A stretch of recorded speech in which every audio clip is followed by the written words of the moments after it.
By noon, the dragon filled the house. Its head hung out the front door. Its tail hung out the back door. And there wasn't a room in the house that didn't have some part of the dragon in it. I bet that there is a house like that on, some of you will live, where there's a lot of houses. Some of you live in apartments. Doesn't really matter. But I bet you if you live in a house, on a block of houses, there's at least one house on that street where the tail of the dragon has started to come out of the house. And you know what that's like, because it's the house that you don't really want to look at when you walk by. And maybe, I don't know, that needs a new roof, and like the door's a little bit crooked, and the lawn isn't cut, and there's some rusty things lying around there, and like it's just not taken care of. And and maybe you know from the gossip in the neighborhood too, that there's something going on in that house that is just not good. And it's got to the point where it's so not good that it's starting to spread itself out beyond the domestic confines of the house.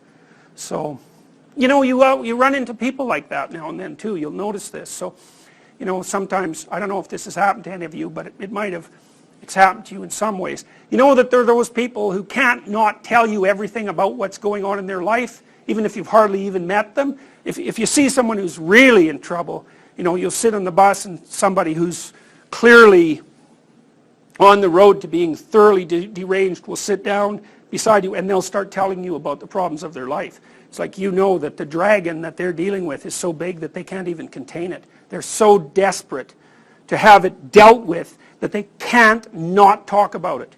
And there's lots of people like that. And they're the ones, what is that stupid little phrase? TMI, is that right? Too much information?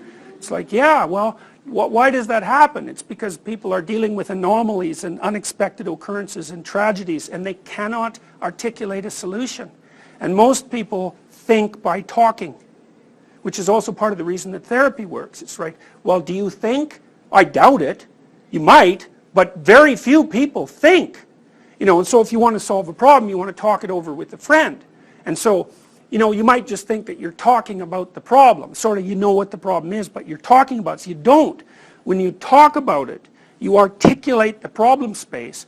You start to generate potential hypotheses about solutions. But more than that, if you're talking to someone, you can watch them, just like the little kid with the mouse would watch the mother. It's like, well, here's what I think the problem is. And if you go, you're listening and you go like that, you roll your eyes, it's a hint to the person that maybe that's not the most appropriate way to formulate the problem.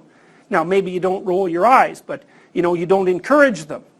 Or maybe they tell you what the problem is and you're really actively engaged and you're nodding. Well, then they know that maybe they formulated it the way someone half sane and tolerable would formulate it.